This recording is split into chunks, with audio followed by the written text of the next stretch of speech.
Welcome to Tim Story Live. It's Sunday night here in Southern California.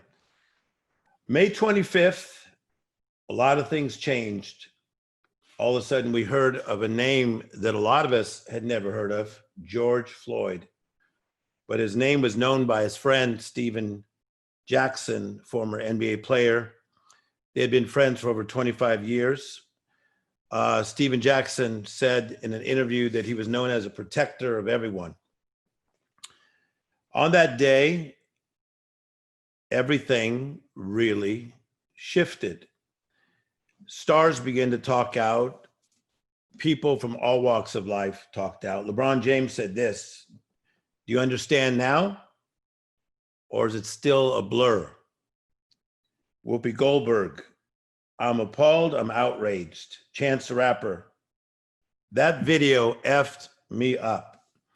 Today, we're going to talk to some, what I think are brilliant people to try to figure out, is there an answer to these dilemmas? You know, as I often teach, that sometimes life is mundane, sometimes it's a mess, sometimes it's madness, and sometimes it's magical. When people were coming into the new decade, there was a lot of talk about, wow, we can't wait. The old decade is gone, and now we are stepping into this new decade. Well, we stepped into a pandemic, and we stepped into May 25th. Joining me first are two amazing people. Tim Brown, Notre Dame, won the Heisman Trophy there, not easy to do. Many, many years, around 16 with the Raiders, and truly, and that's not just because it's in his bio, one of the greatest receivers of all time. And just a great family man from Dallas, Texas. Also with me coming up front is Benjamin Winans, my good friend for about 30 years, multi-Grammy winner, gospel singer, producer, actor. Also has a new album that just came out that's called Need You, that I've been listening to a lot. He and his sister, CeCe Winans, they received a star on the Hollywood Walk of Fame in 2011. Let's welcome to the show, Tim Brown and BEBE Winans. Tim, good to see you. Good to see you, Tim. How are you, brother? It's been a long time. Good seeing you. And there's Benjamin right there. Hello, sir. Good morning, sir. How are you? I'm good. How are you, my friend? I'm doing great, doing great. I met you about 20 years ago in Atlanta at an NFL PA deal you did. So I know you won't remember me, but I certainly remember you. Yeah, I don't think either of us had the gray. Right. No doubt about it. But actually, BEBE and I went and saw you play, Tim, back when you were playing in Los Angeles with the Raiders. Exactly. Okay, all right, all right. So, gentlemen, this program started just as an idea, and I started it many, many weeks ago. We've had on tremendous guests, and it just took off. So we're averaging about 150,000 to 200,000 viewers, and just letting it organically grow. And what I found is that people are looking for answers. So the whole idea is conversations that bring change. And so I want to start with BEBE. You know, when we're starting this decade, you know, we're always talking about, you know, kind of new year, new you. And you came out with your new album, which I think is fantastic. So what was your thoughts about the new decade? Like, give me some positive things you were thinking about. You know, always when the new year is coming in, especially people of faith, you kind of find different slogans, you know, 2020, you know, I'm going to be whatever God wants me to be. Exactly. And you believe it, and especially sometimes when the year that is departing and it wasn't as good and as promising as you thought it was, you really believe that the next year is going to be incredible. Okay. One of the things that I think you knew, my Broadway show, we were given a a theater to open my show on Broadway in October. And then it was taken away and given to someone else. And it was real disappointing, to the point where you say, what's going on, God? This is not, you know, how Oh, it's-" yeah. But little did we know, little did I know, that Broadway was going to shut down in 2020. Amazing. Amazing, amazing. So one of the things that I have learned, Tim, for my journey is that tomorrow's not promised. You know, it is not promised to any of us. And so I have learned to live life with faith, you know, understanding that my trust is in God, no matter what I plan. So you know, the album, the tour was going to South Africa and all those things. And as you know, everything was shut down. Yeah. But it's been an incredible journey for me to find some answers for myself. Yes. Well said. You know, because I think, as you say, that you had the promise and you were believing. Yeah. And all of us were raised in church. And so we heard a lot about this believing stuff. And BB, I like what you're saying, because you're saying tomorrow's not promised. And so I need to really be fully present today. You know, and we've walked with each other through a lot of things in life. And I remember even when your brother passed, I mean, these are not things that you see coming. Right. I call them life interruptions. Tim Brown, tell me a little bit about what you were thinking about this new decade before the pandemic hit. Oh man, I remember sitting in church on New Year's Eve and my pastor was talking about progress. We were going to make progress in 2020. And literally I can remember every week giving my kids an update of the progress I was making and asking them, what progress are you making in 2020? And all of a sudden, man, that came to a halt. And Yeah. you know, you're not dropping your kids off at school anymore, and you're not working, you're not doing anything. You start to ask the question, okay, what can I do now to progress, man? And so I took it upon myself, man. I said I was going to be a better husband, a better father, Wow.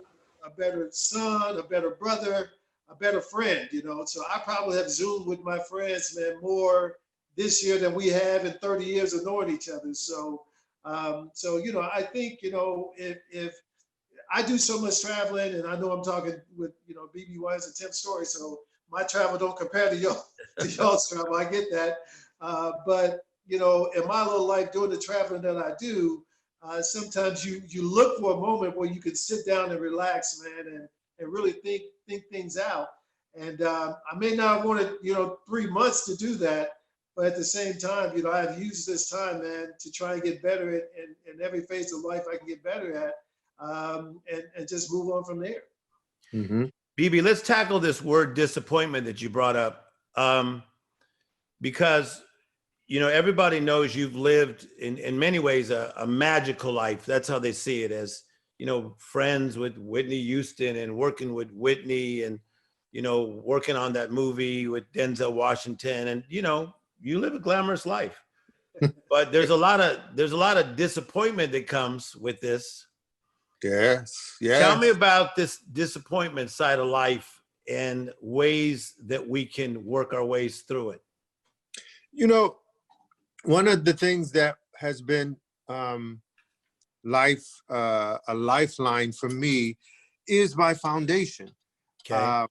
As he was saying, you know, my foundation, my mom and dad, I really appreciate the foundation that they gave us. And therefore, in disappointments, I was able to weather the disappointments. And a lot of people, as you say, they see what you're doing, but they have no idea what you've gone through in order to get there. Wow. And so a friend of mine, well, a friend, one of our great friends, Maya Angelou. Yes. Sitting there, and she said to me, and this stayed with me, and Paul said it, in a different way. But Maya said, BEBE, learn to enjoy the struggles. Enjoy the struggle. She said, because it's in the struggle that you find out who you are. It's in the struggle you find out who people are. Amazing. But most important is in the struggle where you find out who God is. And so disappointments kind of help me to really continue to move forward, because if disappointments don't come, you're not doing nothing. Yeah, very, very, very powerful. And Tim Brown, don't you love when he talks about, and Maya said to me. Maya, yeah. I was like, come on, BEBE. I got quotes by Maya. I got all kinds of other things in my house by Maya, but she didn't say to me. All right, she ain't never called. I'm still waiting for that call, BEBE. All right, Tim Brown, help me with this idea of, because I know you're very, very disciplined, even in the way you ran your routes in football, and Notre Dame known as disciplined. Your coaches called you disciplined. You know, in order to get through a crisis, you got to have strong character. You see a lot of people falling apart. So let me just give you some things that the news has been saying. America is in crisis, a nation on edge, okay? And so talk about character and crisis, how the character can help carry us through a crisis. Well, you know, look, I mean, I think BEBE sort of hit it on the head. You know, it's your foundation, man, that builds your character. And I was very fortunate to have a Church of God in Christ missionary mother who had me at church every chance she could, you know. So, and I think that foundation, man, sort of builds you and gets you ready for situations, maybe not as extreme as this. I don't think anyone could have imagined that something like this was going to happen. But to be here, you have to realize that God is doing something. And so, yeah, you know, from that standpoint, you know, there's no reason to go jump off the bridge in my life, because I know that God is doing something that's going to be bigger and better down the road. You know, one of the conversations I have with my mom all the time is, how in the world do people make it through this life without having a relationship with God? Yeah. Because if you don't have a relationship with God, you know, that could be problematic for you at this particular point. So crises are going to come in our life. And, you know, I think depending on what foundation we built, will determine how we deal with those crises, man. So, you know, it's not that I'm trying to be Mr. Cool and Mr. Under Control. I mean, I'm thinking, the mind is moving all times, but at the same time, I always have my God telling me, hey, trust in me. That's very powerful. BEBE, what would you add to that? Amen. I would just add an amen to that. If someone, but I've always been this way, even when I was younger. When someone said no, when someone said I could, it would fire up the yes, I can. Because the foundation is, I can do all things through Christ who strengthens me. Wow. I don't lean on my own strength. I don't lean on my own understanding. And that is so important in every area of life. You know, friendships are important. I surround myself with people who tell me the truth, that I can, you know, we need each other. And I think that's one of the things that I would say in the times that we're going, living through right now, we need one another. And so, you know, you see people coming together, protest, those who are protesting in peace and all those things. But with that, you know, you look around and you find strength in numbers and unity. And that's how we change things. And that's how we overcome. That was the preacher, BEBE Winans, right there. Hey, Tim Brown, where were you when you heard the name George Floyd, most likely for the first time, and saw that video and he's saying, I can't breathe? Yeah, I was here, you know, I believe that was Memorial Day. And, you know, when I saw the video, when I heard about it first, and then when I saw the video and I realized the video was 8.5 minutes long, yeah, I just said to myself initially, well, there's no way he's going to be on the ground for 8.5 minutes. You know, yeah. I mean, that's what I said to myself initially. And to sit there and watch that video, man, and to literally see him go unconscious, you know, I didn't know if I want to throw my phone or, you know, do whatever, man. But it was just one of those moments that you just said, I cannot believe what I just saw. And you sort of hoping that it wasn't true, and this man hadn't really passed away. But it's hard to imagine, man, you know, seeing that situation that you'll never forget it. You'll never forget what you saw for sure. But you know, it's one of those things, man. I have a 17-year-old son. I have a 31-year-old son. And my 31-year-old son got a little Newark, New Jersey in him, right? You know? Yeah. And, got a little bit of that, you know, I can handle the world type stuff in him. And, you know, and I really had to have a conversation with him. But even my 17-year-old son, you know, he's driving now. But man, ever since last Monday, when he jumps in the car, I need to know exactly where you're going, you know, and you know, so I know that I'm thinking about it a lot more than I probably was before this, man, because I mean, if it can happen to a guy like George Floyd, why couldn't it happen to my kids? So, and that's the scary thing about what that has done. I think it has put everyone who has kids who are driving age, it's scared us to death. BEBE, what were your emotions, your thoughts, your feelings when you saw the video? Crushed. One of the things that I, you know, during this pandemic, being still here at home, I really asked God for a characteristic that I think is missing from the church and truly missing from the world. Yeah. That was compassion. And I asked God, I want more compassion. I really do. And so when I saw that, all I could do is weep. And the next thing I know, I'm praying for his family. I'm praying for him. I'm praying for his friends. I'm praying for every Black man, my son, praying for this country. And I'm feeling that compassion, because sometimes we think, well, that's not going to happen to my son. Not going to happen to me. That's not going to come my way. And sometimes, you know, that may be true, but when we understand that we are all connected, even though I don't know him, never heard of him, yeah, he is my brother. Amen. So I can only, you know, sit still and pray. You know, some people say that don't do nothing, and I disagree, because one of the things I do understand is that prayer can change the hearts of men. See, that's what I think is very powerful, that for Tim and for you, BEBE, that you still go back to your foundational teaching, that God's ways do work, that in the midst of drama, we don't have to act dramatic. Amen. Right. We don't have to be emotional. You know, one of the things, it's easy, Tim, it's easy for me to love you. We've been friends for a long time. We love each other. But can I love my enemies? Can I love those who do ill against me? Can I love that man who had his knee on George's neck? Ooh-wee. Okay, Tim Brown, take me there, because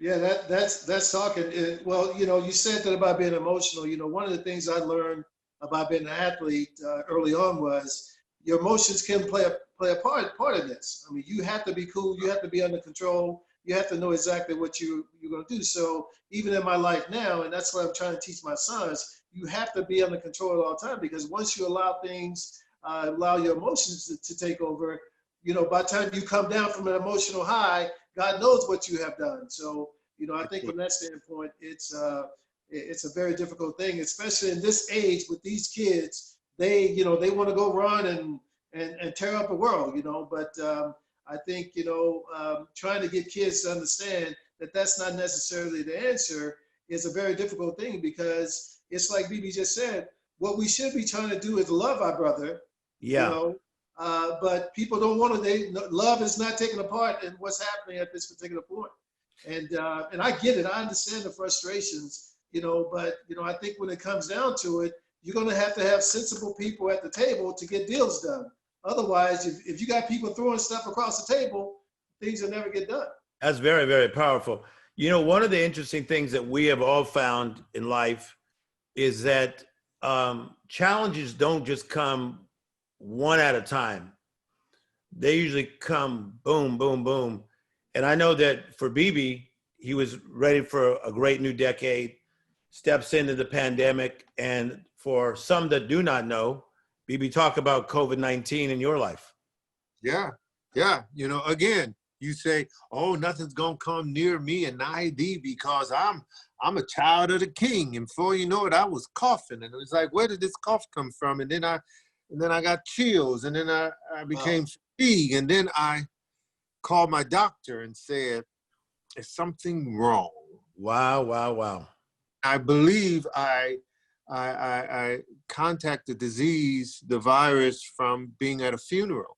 But when I came home to Nashville, the second day I knew something's wrong. And so I called my doctor and I realized I have the virus. But Tim, there was no fear at all. And I didn't allow fear to enter my space. I believed that I would make it through. Actually, for the whole time I ran, as you know, I ran 8 miles a day. I didn't stop my routine. I kept on moving, which was an advantage. In a long time, I've been promoting, especially to my family and to my friends and our community. We can do something about our health. Amen. And a lot of people we have lost because, as you know, underlying illnesses. And one of the things that I really do thank God for, which was a decision I made 30 years ago, was to get myself into a healthy zone, fit. And so so for 4 or 5 weeks, and nobody knew. Wow. I didn't tell other than my doctor. Yeah. You know what I'm loving that he's saying, Tim Brown, is it's not just mindset, but he's got a God set. Yeah. You know, the world is so much about mindset. And you remember guys playing, and a lot of them, they had the headsets on and they had really hyped themselves up, try to get ready for the game. But other players could just get into a certain mood without trying to hype themselves. And I like what BEBE's saying. He's got a God set. That no matter what storms are coming, he knows somehow, some way, God's going to get him through. Well, Tim, that's what the word is all about. That's what our God is all about. We have to have that kind of a God set. I like that. I'm gonna steal that, BEBE. I hope we don't bump into each other, but I'm gonna steal that from you. But you know, that's what this thing is all about, man. That's why we have to depend on him, because you know, like BEBE, my daughter contacted the virus trying to go on her senior spring break down in Miami and came back sick as I don't know what, spent a couple of nights in the hospital, had the virus for seven weeks. And we finally got her home at the beginning of this month. So, you know, but it was tough for us because we couldn't go out there to see her. She was in LA at the time, so we couldn't go to see her. But, you know, having the mindset or the God set that everything is going to be all right and she's going to be taken care of, got us through those 7 weeks. It wasn't easy because you want to be there for your kids and take care of your kids. But in that particular situation, we couldn't move. We couldn't do what we really wanted to do. So, but having the inner peace of knowing that our God is there for us and he's going to take care of everything that needs to be taken care of, got us through that time. That's very powerful. So I'm talking to a Heisman Trophy winner, you know, everything Tim Brown was on the football field and off the football field, Grammy Award winner many, many times. I don't have my own star on the Walk of Fame. It's so funny, BEBE. One time I walked right over your star, but I made sure I didn't walk over your face. Oh, there's BEBE and CC, and I went to the side. So some people say, okay, so there's BEBE Winans. He's got a new album out. You got the Broadway play, which is going to work. All the things that you're doing. Tim Brown, Hall of Fame. It's like okay, you guys, your dreams came true, but now you have left, the world is in a mess. What about my dreams? That's what I hear the young generation saying to me. I just spoke at a school right before COVID-19, and they were talking like they were irritated. Mhm. They were talking like, I'm glad you're life coach to the stars, but Sure. this world's not looking too good for me. What would you say, BEBE? I would say it wasn't looking that good for us either. Okay. Sure. Help me with that. I want to know about this. I'm serious. I came from a family of 10. We didn't have, money. We didn't have opportunities. But what we did have was the foundation of God's promises. So I depended on my talent. We were faithful in the things that we were asked to do. We were obedient to our parents. Those that children don't understand. If your father and mother can't tell you what to do, then how are you gonna listen to anybody else? Because you got to listen to somebody. Wow. The dreams. And so that is what I tell young people. Well, you know what? If the world, don't look at the world, but you need to have and understand who God is. So do him. And that is something that I encourage young people all the time. It's not about you. It's about who you put your trust in.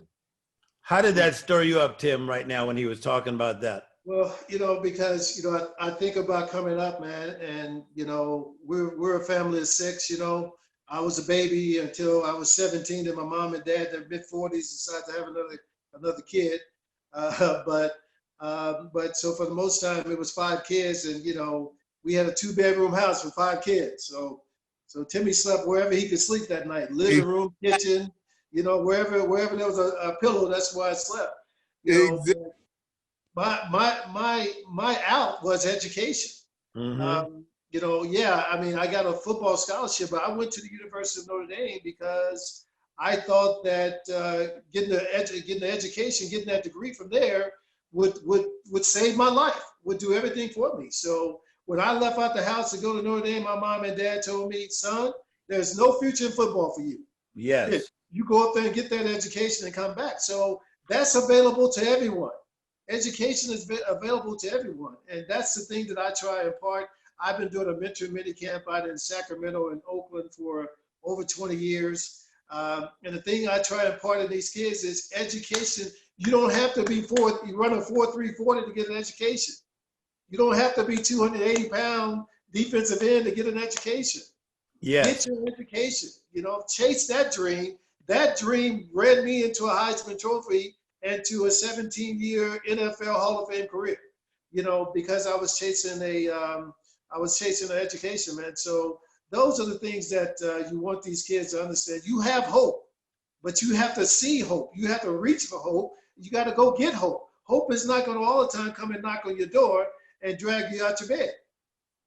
Let me add about hope. One of my favorite scriptures, it said, when there was no hope, he believed in hope. Woo! Wow. Yes. All right, so I want to end this segment with both of you guys telling us why life is still good. And we shout out to all the people that are hurting for real over what happened to George Floyd. But at the same time, we're talking about answers. We're talking about answers. So, BEBE, I'll start with you. Why is life still good? Because I can inhale and exhale. Amen. Yeah. I can inhale and exhale. And what that is, it's life. It gives me the opportunity to achieve any and everything because I'm still breathing. That may be a small thing, but it's a huge thing. Yeah. Timmy Brown. Tim, I'm going to make this real simple, man. God is yet on the throne, brother. Yeah. And that's why life is still good, is because I know that he's still there. He's still answering prayers.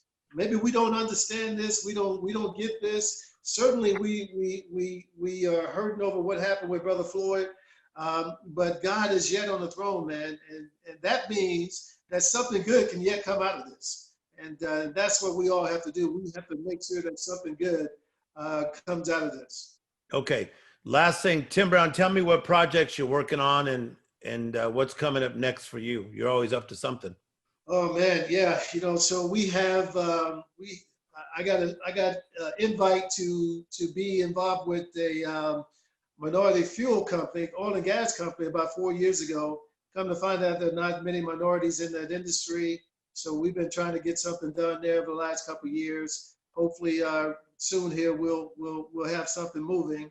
But I'm still doing my mentoring mini camps. I'm still doing my golf tournaments. I'm one of the youth leaders at our church, man. So we're trying to stay as busy as we possibly can. Okay, beautiful. Benjamin Wine, what are you up to? Well, Benjamin is not touring.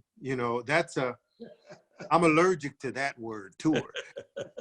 With the new album or with the new single that is out, which I'm excited about. But I'm, for the last 10 years, I have been with this Broadway show.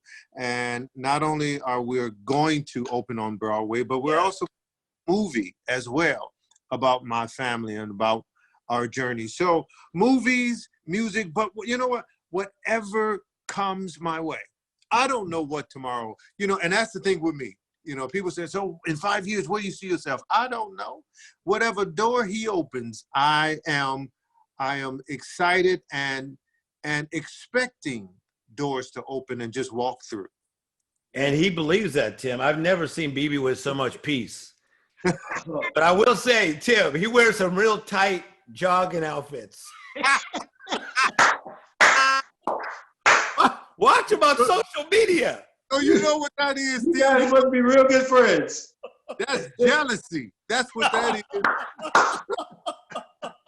Oh my God. It just came out. That jealousy came out. That may be too much information. All right, Tim Brown, BEBE Winans. Yes, Thanks sir. for taking time tonight. God bless you, Tim. I appreciate the invite, man. Love you both. Love you too. All right. Talk to you soon. Bye-bye.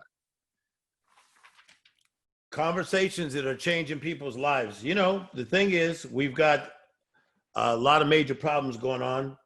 As we said on May 25th, a lot of things changed. And I was watching the news all day today. America in crisis, nation on edge, everything going on with George Floyd, the protests that many of them become violent, that have actually turned into riots in certain areas.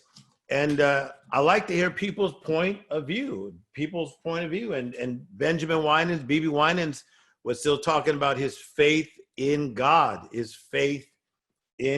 Tim Brown, raised in the church as well, talked about his faith in God. So you may not have faith in God or believe in faith, but they do.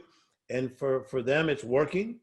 And I think that their way of helping society is by living, by mentoring. You heard that Tim Brown is doing that, mentoring people. I know BEBE Winans is always lifting people up everywhere he goes and mentors people all over the world. So great perspectives and two wonderful friends and gentlemen. Coming up next, I've got John K. Jenkins, Sr. He is a senior pastor of First Baptist Church, Glenarden, Maryland. He's a humanitarian. He travels around the world bringing hope, and he's on many, many boards. And before I bring him on, I just want to say this. I've been to 75 countries of the world, spoken in the greatest churches in the world. There's not one church that I wanted to speak in that I never spoke in. I spoke in every church I ever wanted to. And this pastor is literally one of my 3 favorite pastors that I've ever met in my life. And I knew him way back when he just had several hundred people and not, close to 15,000 people. But I love his spirit and his wife and his family. They're just wonderful people. In just a minute, John Jenkins will come in.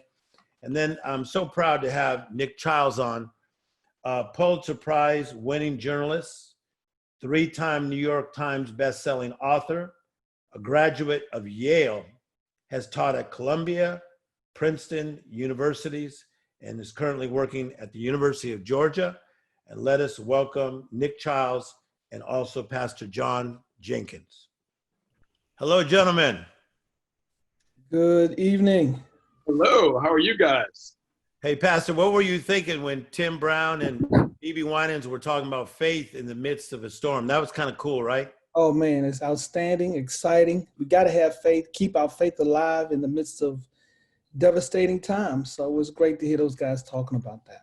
Let's go there for a second, Pastor, because Tim Brown was talking about, being raised, all those kids in a two-bedroom house, but yet finding a way. His way was through education and then sports. So he found a way. You and BEBE are good friends as well. So you know the story of the Winans family, that even though they were great singers, that didn't mean that they had it great at that time. A lot of young people, Pastor, that I'm talking to feel like they're almost getting ripped off here. Like they had all these dreams and then they're getting ripped off. But maybe you could help us with this. We're all working through something. I'm saying to the young people, I have 6 kids myself, Tim. Yeah. And what I try to tell young people all the time is your life has a journey. There's a destination God has for you. There is something God has for you to do. There's a place he's going to take you to do. Don't determine your future by your present circumstances. What might be going on right now is no indication of what your future is going to be. And so I've been trying to tell them, keep living the journey, keep pursuing, keep loving on God, and keep, God uses your present circumstances to prepare you for where it is he's going to ultimately take you. So don't get discouraged with wherever you are, whatever you're going through, just hold on. God's got a future for you. Nick, what was your thinking about what those gentlemen were talking about? Because you've been through your own journey. We're personal friends. And then to end up at Yale like you did, and then to move on to have this, in my opinion, amazing career. But the journey was not always easy. Is that correct? No, it hasn't been. And one of the things, I'm almost 55 now, and there's no way that I would have been able to predict 90% of the twists and turns that my life has taken, that my career has taken. And there are times when it can look very, very dark. And so all of those, the accomplishments, the degrees, the Ivy League, all of that stuff in the background, that stuff can fade very quickly when you're going through trials. Yes. And so you really do have to have a laser focus on the idea that this stuff is going to come. And I get strength from my faith, and I also get it from my ancestors. And we use that word a lot. But when we think back through the incredible trials that our parents and our grandparents and my great grandfather was enslaved. That's how close it is in my family. And so when I think about the things that they went through over the years and some of the terrors that they saw, even the stuff that we're going through today, I am able to take some solace in knowing that my people made it through this stuff. Yes. That I have in me, I have this in my DNA, the strength and the fortitude to know that I can get through anything. And, those are the kinds of things that, I want my children to know. I want people in our communities to know that our people have made it through some really, really gruesome stuff. And we're here, and in many cases, we're thriving. And so while it may look dark, and while I have a daughter who is just graduating from high school, she had her graduation last week. Her face popped up on the screen for 5 seconds, and we all cheered.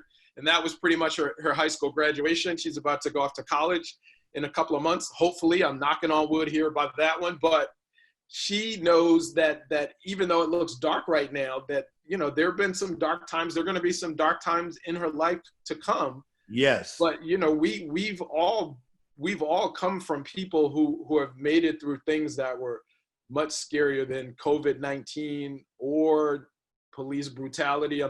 You want to talk about the police. I wrote a book called Justice While Black that focused a lot on the African-American community's relationship with law enforcement.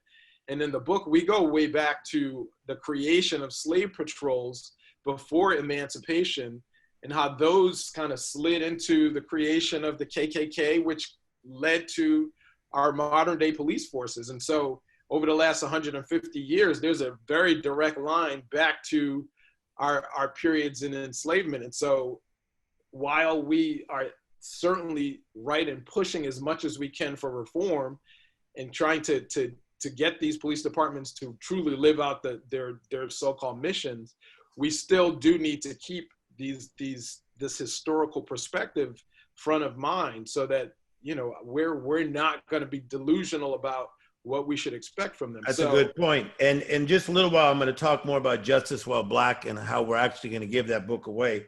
Pastor, help us with this. This whole idea of I can't breathe, I'm dying. When you watch that video, what emotions came up in John Jenkins? Because you are Pastor John Jenkins and known throughout the world as this amazing speaker and just man of God, but you're also John Jenkins. So what was going through you? First of all, anger and disgust. I was, I don't know if I can say this word, but I was pissed off. Yeah. I was really Just said it. angry. No, I was really angry. It was uncalled for, unnecessary. My feeling is if a person is a problem and you got 4 police officers there with the tools to constrain the person, then if you can't constrain that person without putting your knee on their neck, you don't need to be a police officer. Yes. That's beyond your scope of skill. You don't need to be in that situation. It's uncalled for. I'm still angry about it when I think about it. I'm pained, I've cried. I'm very, very angry about it. And I've been in conversations and Zoom calls about it, and been communicating with people about what we should do and taking steps of action. I don't even know a human word to describe my anger about it. It's beyond anger. Yeah, Nick Childs, what's the difference between a protest and a riot? Which channel you're watching. I think that That's actually a very good answer. the explosions of anger that we have seen over the last couple of days, it looks, in many ways, it looks the same as what I remember on my television 5 years ago, what I remember 20 years ago with Rodney King, later than that. It's something that it's like we have to go through as a city every few years. And I'd like to look back in a historical context. And so in my mind, we're going to, and I'm seeing this thing that's saying my internet connection is unstable. So if you guys are seeing me look kind of weird, then that's the explanation. But in my mind, you know, I want to focus on how we can get out of this pattern. Yes. And move in a direction where we won't be having this conversation 5 years from now, 3 years from now, 10 years from now. And, you know, while I understand the anger, I want the anger to also be focused on solutions, on, you know, creating mechanisms to oversee and to have some kind of way of keeping police departments honest and using the tools that we have to have these officers. You know, we went during the Obama administration, as you and I talked about earlier, Tim, I mean, they had consent decrees on departments across the nation, Cleveland, Chicago, Philadelphia. The idea was they were being watched and they knew they were being watched. And the Obama administration, Eric Holder, they were pushing for change. We were talking after the Ferguson riots, we were talking about body cameras, we were talking about civilian complaint review boards, we were talking about consent decrees and departments having to check in regularly. And I feel like obviously with the administration in the White House, a lot of that momentum kind of dissipated. but the mechanisms are there. I mean, they're in place for us to put pressure, use our politicians, use our vote to make these police departments actually have to live up to their mandates. Very good points. So that's what I think about when I think about riots versus protests, that it keeps happening again and again, and the anger is understandable, but it needs to be directed. I know for a fact that Pastor John Jenkins believes in breaking patterns. We believe this biblically, that patterns can be broken, right? Curses from the past can be broken. Lives can be changed. We can be reconciled to be reconcilers. Pastor, how do we break this pattern that we seem to be in a downward spiral as a world? Yeah, we have to break it individually. I wish I could say that it could be done corporately, but it's difficult. But individually, we have to make a choice and a decision to be obedient and make righteous choices. I don't have an expectation that all of a sudden our culture in its totality is going to begin to treat everybody right. As much as I would love for that to happen, I have to teach my sons and my daughters and my children and my grandchildren, everybody's not going to treat you the way you deserve to be treated. So you need to come up with the skills and the philosophies and the mindsets and the knowledge to overcome whatever hurdles they put in your way. So obedience, we make the right choices, we make the right decisions, we do the right things is one of the ways. And I agree with Brother Nick, we have to start putting people in office. I'm further angered, Tim, by the fact that the medical examiner is attempting to say that George Floyd didn't die from being choked to death, that he had some pre-existing conditions. And the reality is he was living with those pre-existing conditions. He had life with those pre-existing conditions. So just having these people in positions that can get rid of people like that, who have those views and those perspectives. We need to put people in office who have a righteous heart, who make righteous choices and decisions. I have in our church created a ministry of people to engage in the political affairs of our community. We had about 15 people in our church run for political office, and about 8 or 9 of them won. We got to get people in positions of authority that have the right kind of heart and the right perspective. That's one of the things we got to do. Nick, what do you think about as pastors sharing this? I love activist churches. That's what I look for when I am trying to decide who am I going to commit my Sundays and many of my days to, when I am looking for a place of worship. And the idea that this incredibly important institution in our community is actually becoming involved in these other realms of society is incredibly important in our community. The church has always been one of the anchors of the Black community, and I think it's important for churches like the pastors to become extremely involved in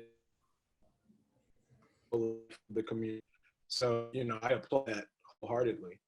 Tim, I believe you got some people watching this show, your program right now, that are sitting at their homes, at their computers, that God's calling them to run for office and to be in political positions and to make a change in our culture, to be police officers and commissioners and mayors and governors and senators. We got people there that God has a call and a mandate on their life to do just that. That's very, very powerful. Yes. Very powerful.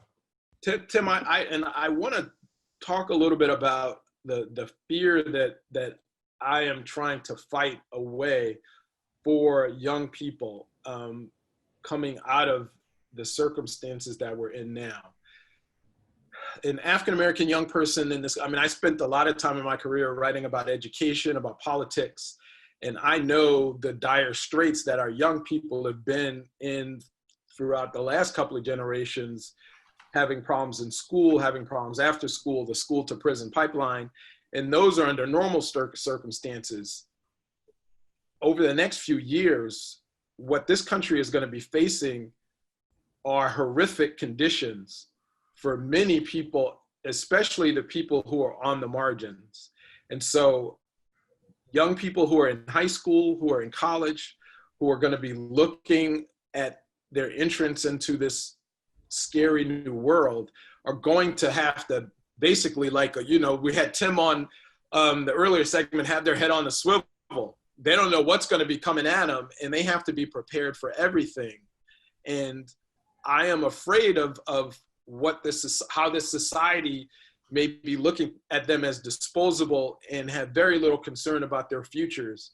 And so I want to prepare the young people in my house, my daughters, my son, and all of those in our community to basically steel yourself, to be flexible, to be disciplined, to understand that no one is going to be handing you anything. It's basically a very hard scrabble future that many of us are looking at, but there's hope there because we have gone, as I said earlier, we have gone through times that were even more difficult and we emerged on the other side. So know that you have within you, you know, whether your God has put it there, your parents and your family and your ancestors have steeled you and prepared you, and that, you know, you can withstand whatever's coming your way, but don't be surprised by it. And don't be looking for this society to feel sorry for you, because right now we're in conditions where there's a lot of fear and a lot of anger out there. And so, you know, there are going to be many communities that are not going to be looking kindly on you when you step through the door looking for the. You're listening to Nick Chiles, and Nick is a graduate of Yale University, taught at Columbia, Princeton, now working at the University of Georgia. Pastor, help me with this idea of our destiny. You know, you teach this, Ephesians 2:10, for we are his workmanship, created in Christ Jesus, to do good works that God prepared in advance for us to do. In the midst of this pandemic, in the midst of everything that's going on, it doesn't really look like there's too many good works that can be done. Help us through this idea. I am absolutely persuaded that Romans 8:28 is true. All things work together for good to those who are called according to his purpose. And regardless of what the circumstances are in your life, God has a plan, and he's mapped out a destiny for every individual, every person. And the circumstances, here's what I know God does. He uses the troubles and the challenges and the issues to shape you. I know a lot of people want to get to their destiny overnight, but if God took you to wherever he's taking you right now, you couldn't even handle it. You're not equipped for it yet. So he's got to prepare you so that when you get to that place, when you arrive at your destiny, you've got the character and the skills to handle where it is God's going to take you. Destiny is important because God has a destiny for every person. He has an assignment for your life. And I just hope everybody can remember that this is just a bump in the road. I want to tell you a little story real quick. My oldest daughter was living in Florida. And one day she called me up on the phone, crying, boo-hooing. I mean, I couldn't even hardly understand who it was. She was crying so much. So when I finally got her calmed down, what is the matter? She had applied for this job, a coaching job. She coaches college basketball. She wanted, at the time she was a high school coach, she wanted to be a college basketball coach, but she had just applied for her first job and they turned her down. She thought she was going to get the job. She was so upset, so frustrated and despondent, but she didn't get the job. 1 year later, she ends up getting another call, totally different story, so happy, got a job coaching at the school that she used to play at. Making much more than she had ever earned. And so it takes time. You just got to have patience. God's going to get you there. It's not going to happen as quick as you want it to come, but you just got to be patient and give God the opportunity to shape you and work you. And he's constantly orchestrating the events in your life and the circumstances around you to get you to where his destiny for you is. And I love what you're saying, Pastor, because I know from knowing you personally and watching you speak for about 30 years, is that you're a realist at the same time. So you're saying, yeah, you are facing this, or maybe you did lose your job, or right. Maybe your family is in trouble, or your son or your daughter. But in the midst of this. Yes, absolutely. Just just understand that and God doesn't promise us that we're not going to have devastating moments in our life. They do come. There's Yes. some tough times to come, but you can overcome them. God will empower you and help you to overcome whatever you're going through in life. You Mhm. learn a lesson through it. Learn what he wants you to learn through it, and let it bring some maturity to you and some seasonedness to you. And keep going, keep pursuing, keep going forward. Don't stop, don't quit. Nick Childs, help us with this idea. When I'm talking to people, as all of us are, they keep using the word angry. How important is anger for change? Do we need to be angry? Do we need to stay angry for change? I mean, I think, Nick, you're a change specialist. And I know some people that you work with and people you write with, and you're around amazing people who are bringing change. Talk to me about this idea of anger. Well, I mean, anger can be a useful emotion. It's also a dangerous emotion. We are often tempted to indulge it, which can quickly lead us astray and have us become undisciplined. I think that there is a stark difference in our society between the people who indulge their anger and those who use their anger to fuel them. I think a lot of our prisons are probably filled with people who indulged anger and were not disciplined in how they applied that anger.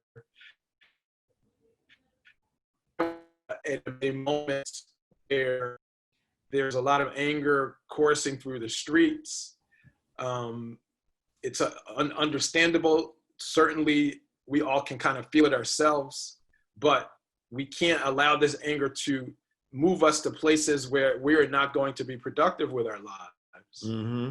And so these young people who are protesting and the old people who are protesting, use it as fuel, use it as the plan to get you to the next step, to know that, yes, we're in a society where a Black man is going to have a much more difficult time making it home every night than perhaps people who don't look like him. Yeah. But no one is going to hand you anything knowing that, you had it rough or that you're Black. And so, perhaps you had more difficult challenges. You're going to have to go out there and take it. And so, power concedes nothing without a fight. And so, fight, but fight in an intelligent way with intelligent design, and not just fueled by anger, but fueled by rationality, fueled by precision, fueled by planning.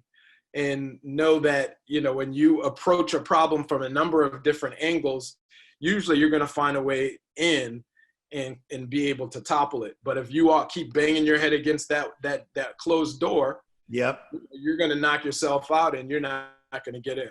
Before I go to Pastor John Jenkins, I want to read a quote. So Amy Schumer, who happens to be an actress and a comedian, started as a comedian, and she talks about, I was so angry, it makes me want to see this person, the policeman, have the worst punishment possible.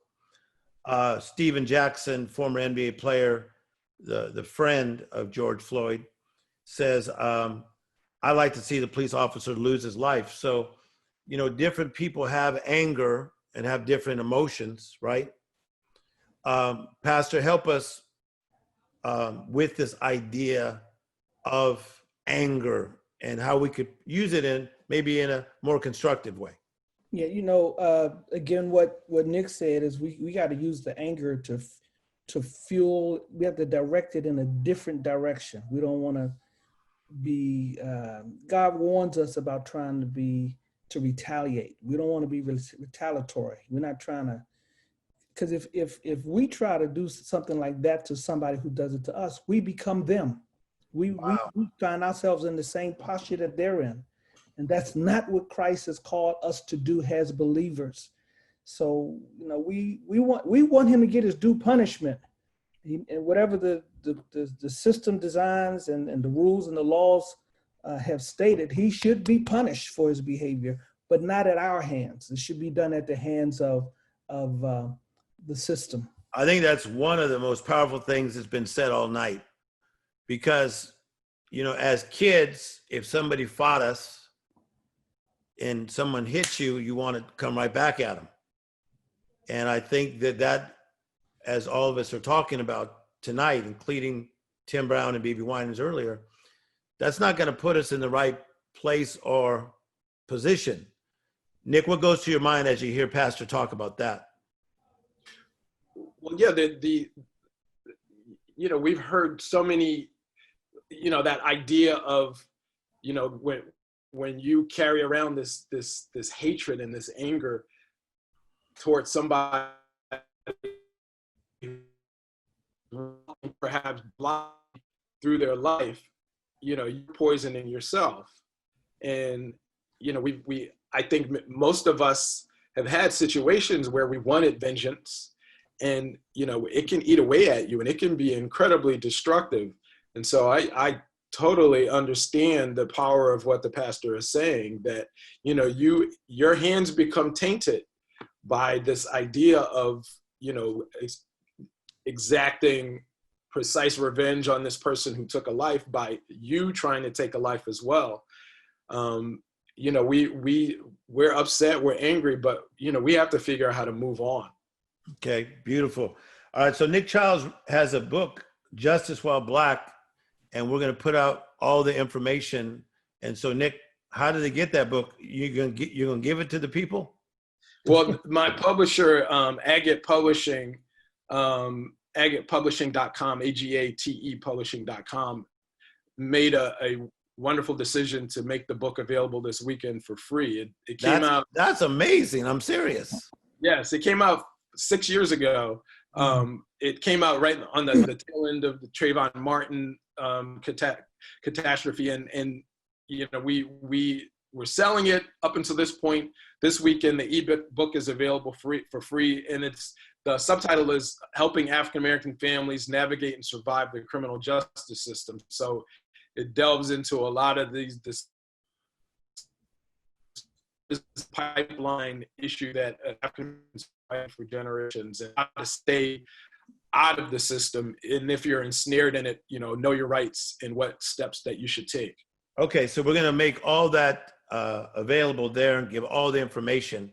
So, Pastor, I'm going to end with you tonight, but I want to first say that I think it's important to note that in the protests, you're seeing people from all walks of life, all nationalities.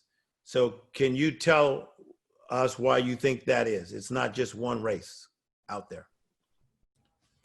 You asking me that, Tim? Yes, yeah. There's people from all walks of life out there. I do think there are people from all walks of life who can recognize unrighteousness and wickedness from both sides of the plate.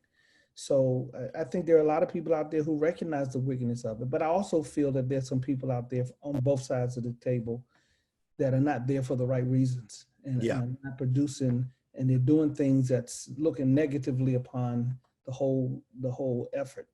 So they're good people with the right heart, but there are also some people there doing the wrong things for the wrong reasons. Okay, can you give me a little bit of a sermon for just about a minute and a half, 2 minutes? I need some John Jenkins hope. But I got to tell you this, because John and I are real friends, and thank you for always supporting what I've done. Like in my missions way back in the early days, John, we're talking 30 years ago. You were given for me to go to all these countries, third world countries. Thank you. Mm-hmm. But now I got to put up with his voice in my house all the time because my son loves his preaching. So Nick, I walk in and there's John on my big old screen all the time. Your son is a good man. I love him. I need to encourage. You need to encourage him. He's a good guy. But listen, you're a great preacher too. You've been a blessing to our church over the years. I thank God for your message, your ministry. You've been a remarkable inspiration to so many people in our congregation over the years. And I thank you for your ministry and even what you're doing now, the church you have out there in California. And I say to all of the people who are following and listening to you to hang tough, keep faith, keep looking up, keep walking with Christ, and don't quit. I love it. All right, so Nick Childs and Pastor John Jenkins, thank you guys for talking with us tonight. And we changed a lot of lives, I believe that. And great conversation. Thank you very much. God bless you, buddy. Sunday night live, Tim Storey Conversations That Matter. Really nice conversations. I tell you, I really appreciated Nick Chiles. I love his mind. We work on a project together, and he challenges me in certain areas, and I love the way he thinks. Pastor John Jenkins, I thought, said some amazing things, and one of them was that really it's about us becoming the change, that we have to become truly who we are and walk in love and walk in compassion and be caring. And I will say that I'm noticing a lot of this since COVID-19. First time season that COVID-19 hit, I saw the fear on the faces, the nervousness. What can we do? What can we not do? But now I'm starting to see more people, when you see them around, nodding to each other, saying hello to each other. And I really do believe, as my good friend Stevie Wonder says, love is in need of love today. I'd like to thank BEBE WINANS for being on today. Tim Brown, Hall of Fame football player. Nick Chiles, Pulitzer Prize winner as an author, and also Pastor John Jenkins for being with us. I'd like to thank the sponsors. You know, we have people that help sponsor this, so appreciate that. And what that helps us with is we promote it at different levels. We also have a lot of people that send this program to their email list. So a lot of people are paying attention. So I want to thank Real Top Marketers, Real Top Marketing, www.realtop.com. That's my good friend Nikitas, and you'll see the information there. JD Frost and Company. JD and I have a new program together on how to get your finances in order. Thank you, JD, for always being a person that helps us do these programs. Also, JJ Jara, real estate sales coach. Man, every time I ask him to step up, he does. And all his information is there. He is a sales coach, real estate agent, and just a machine.